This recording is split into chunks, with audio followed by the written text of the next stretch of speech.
pembelajaran pada hari ini, alangkah baiknya kita mulai dengan membaca basmalah. Baiklah, pertama-tama marilah kita panjatkan puji syukur atas kehadirat Allah Subhanahu wa Ta'ala yang telah memberikan kita rahmat dan karunia-Nya sehingga kita bisa berada di tempat ini dalam keadaan yang sehat, dengan kegiatan pembelajaran. Adapun materi pada hari ini yaitu bab 4 yang membahas tentang indahnya kebersamaan dengan berjamaah. Kita bukunya halaman 48. Pertama-tama perlu kita ketahui apa sih itu salat berjamaah. Nah, salat berjamaah itu merupakan salat yang dilakukan oleh 2 orang atau lebih, yang mana di antara orang itu ada yang jadi makmum, ada juga yang jadi imamnya. Nah, hukum salat berjamaah itu hukumnya fardu kifayah, dan salat berjamaah itu dianjurkan, bersifat dianjurkan. Bahkan sebagian ulama yang mengatakan salat berjamaah itu senilai dengan 27 kali derajat. Atau begini, misalkan kita salat berjamaah 1 kali di masjid bernilai 27 kali salat. Kemudian dalam hadis Rasulullah SAW yang artinya dari Ibnu Umar radhiyallahu anhu, Rasulullah SAW bersabda, salat berjamaah lebih utama dibandingkan salat sendirian dengan dinilai 27 derajat. Hadis riwayat Bukhari dan Muslim.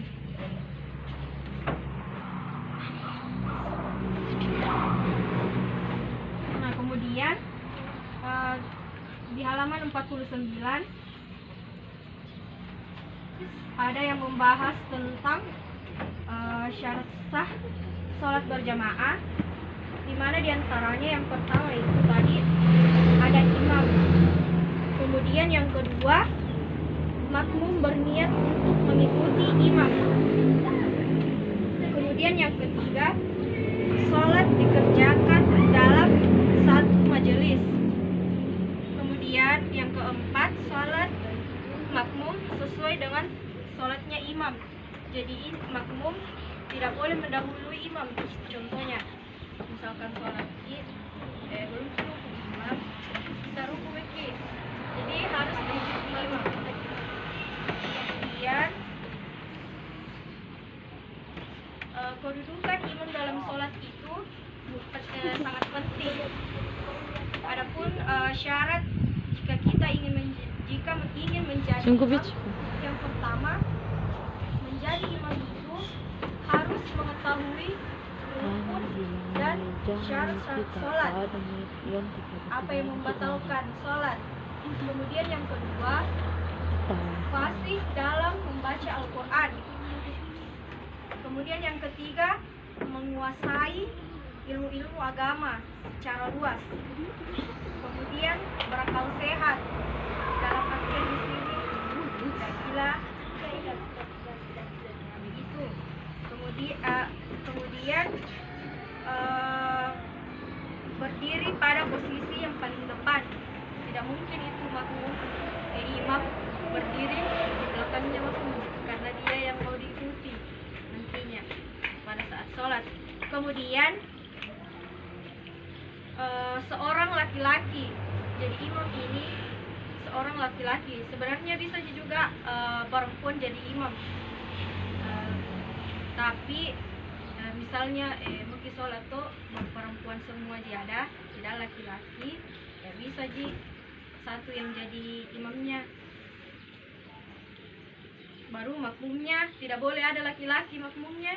Kalau imamnya perempuan, harus makmumnya perempuan juga. Kemudian tidak sedang bermakmum kepada orang lain. Kemudian ada juga syaratnya jika kita menjadi makmum.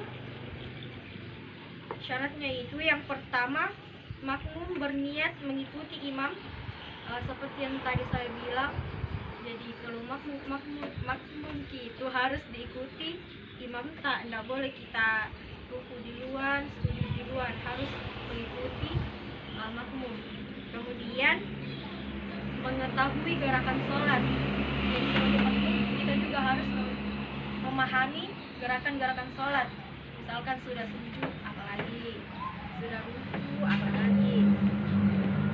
Kemudian berada dalam satu tempat dengan imam. Dengan dalam artian tidak boleh misalkan imam tuh di rumahnya, makmumnya di rumahnya juga. Jadi tidak boleh seperti itu, harus dalam ruangan yang sama. Kemudian posisi makmum berada di belakang imam. Jadi makmum itu harus berada di belakang imam. Kemudian hendaklah salat makmum sesuai dengan salat imam. Misalnya jika imam sedang salat asar, masa kita salat duhur kan? Jadi harus sama, kalau imam salat asar kita juga harus salat asar. Kemudian yang terakhir di halaman 50 ada itu makmum masbuk, adalah makmum yang tidak sempat membaca surat Al-Fatihah bersama imam di rakaat pertama. Mungkin ada yang pernah mengalami, misalkan mau pergi sholat berjamaah di masjid, tapi sholatnya orang baru masuk. Pernah? Misalkan di sini, kalau misalkan masih rakaat pertama imam masih membaca surat Al-Fatihah, baru masuki, bisa masuki baca niat, baru takbiratul ihram juga, baca juga surat Al-Fatihah tak, masih dihitung itu, masih dihitung rakaat pertama tak. Kemudian kalau misalkan yang kedua masuki, terus imam sementara membaca surat pendek ini, kemudian masuki takbiratul ihram, membaca miki surat Al-Fatihah, tapi itu bacaannya imam sampai itu, jadi misalkan rukun dia, jadi harus diikuti imam biar tidak sampai surah Al-Fatihah, harus juga rukun juga, jadi seperti itu.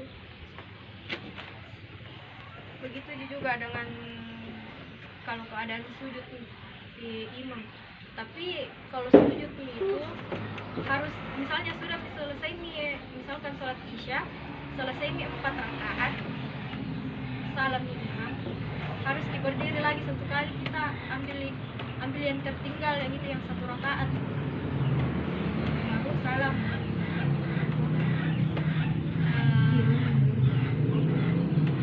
Mungkin itu saja materi yang sempat saya sampaikan pada hari ini. Nanti pertemuan kedua kita lanjut lagi materinya mengenai halangan sholat berjamaah. Sebelum mengakhiri pembelajaran kita, marilah kita mengucapkan kalimat hamdalah. Alhamdulillahirabbil alamin. Jadi sekian dari saya. Wassalamualaikum warahmatullahi wabarakatuh. Assalamualaikum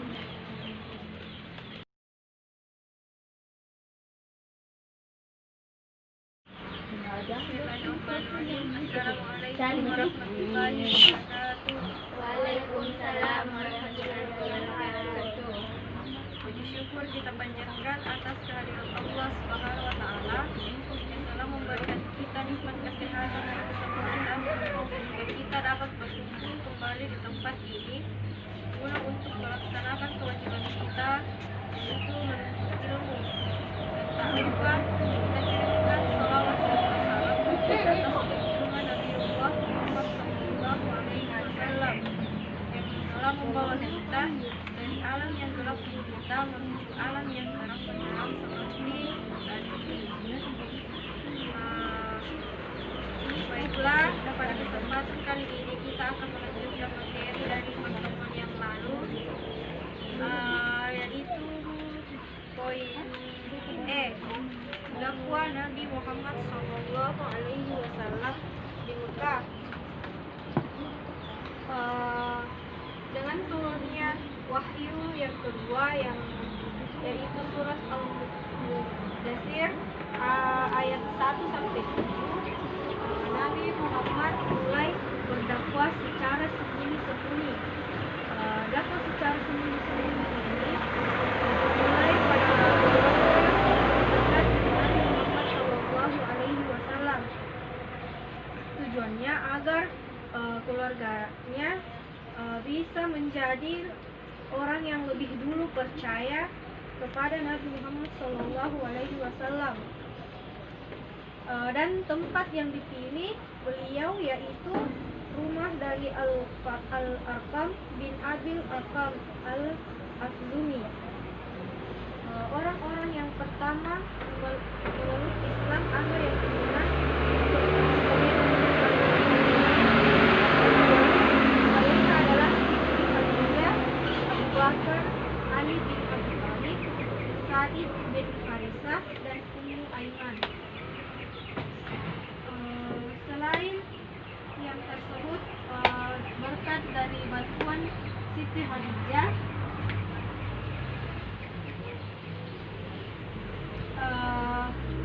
dan Abu Bakar, dari hari ke hari bertambah orang yang beriman kepada seruan Nabi Muhammad SAW, baik laki-laki maupun perempuan.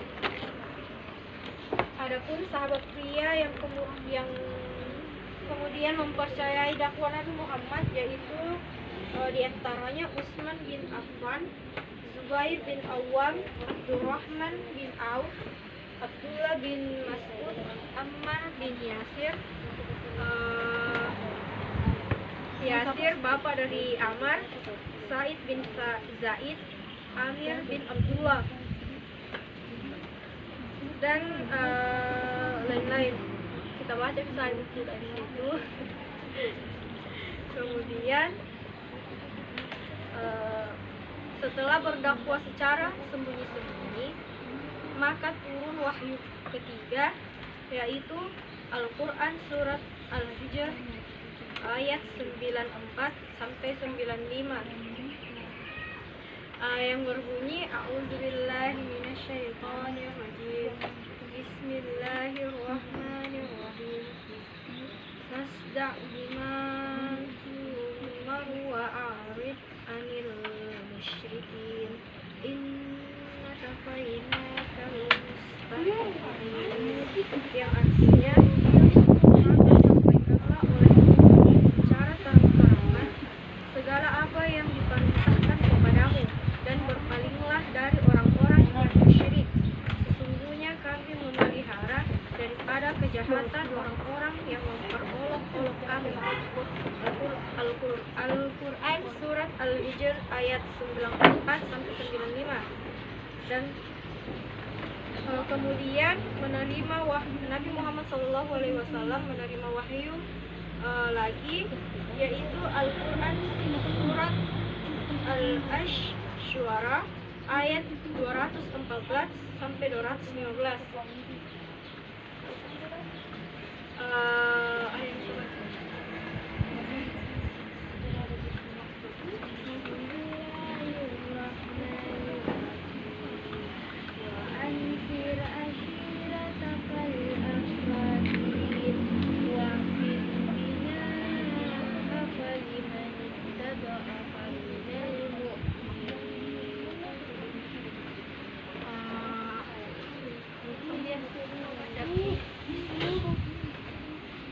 Dan berikanlah peringatan kepada kerabat-kerabatnya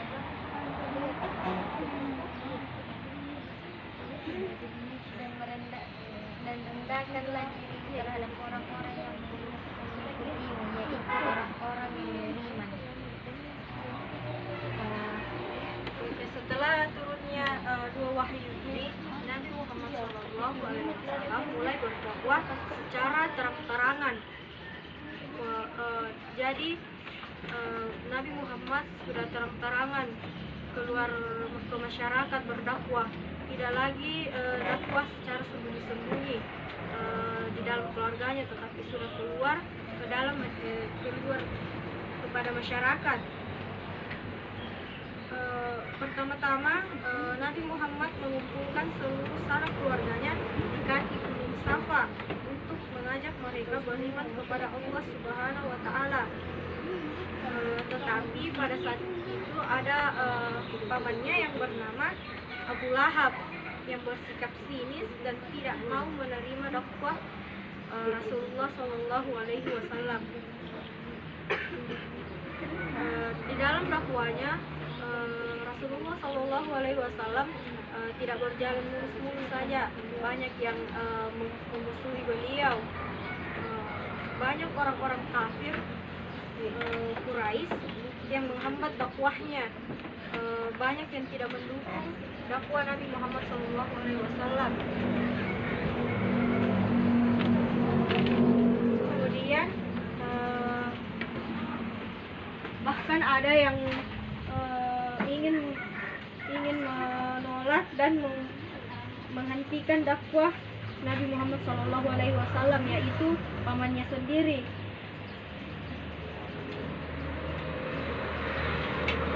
Namun Nabi Muhammad SAW menolak dan mengatakan, demi Allah, meskipun seluruh anggota keluarga mengucilkanku, aku akan terus berdakwah menyebarkan ajaran Islam. Kemudian halaman 68,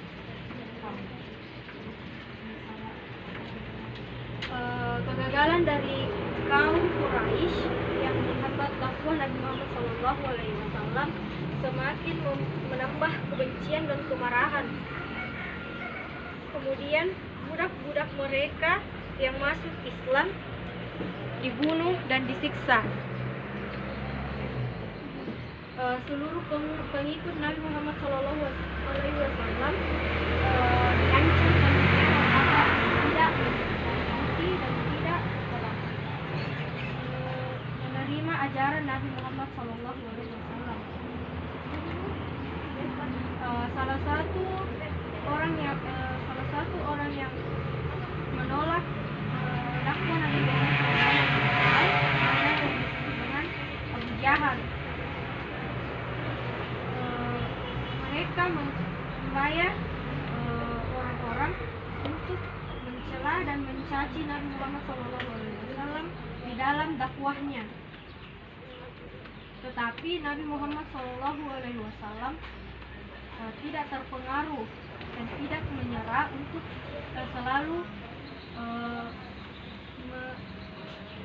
selalu mengajarkan Islam kepada masyarakat.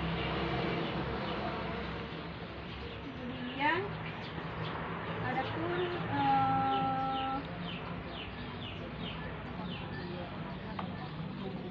ada yang disebut dengan masa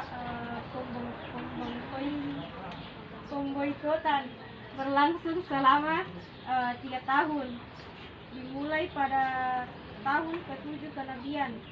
Adapun isinya, yang pertama, kaum Quraisy tidak akan menikahi orang Islam. Kemudian kedua, kaum Quraisy tidak menerima permintaan nikah dan orang Islam. Ketiga, kaum Quraisy tidak akan melakukan jual beli dengan orang Islam. Keempat, kaum Quraisy tidak akan membicarakan atau menengok orang Islam yang sakit. Kelima, kaum Quraisy tidak akan mengantar mayat orang Islam ke kubur. Dan keenam, kaum Quraisy tidak akan menerima permintaan damai dengan orang Islam dan menyerahkan Muhammad untuk dibunuh. Jadi kaum Quraisy ini merupakan pada saat Nabi Muhammad SAW berdakwah.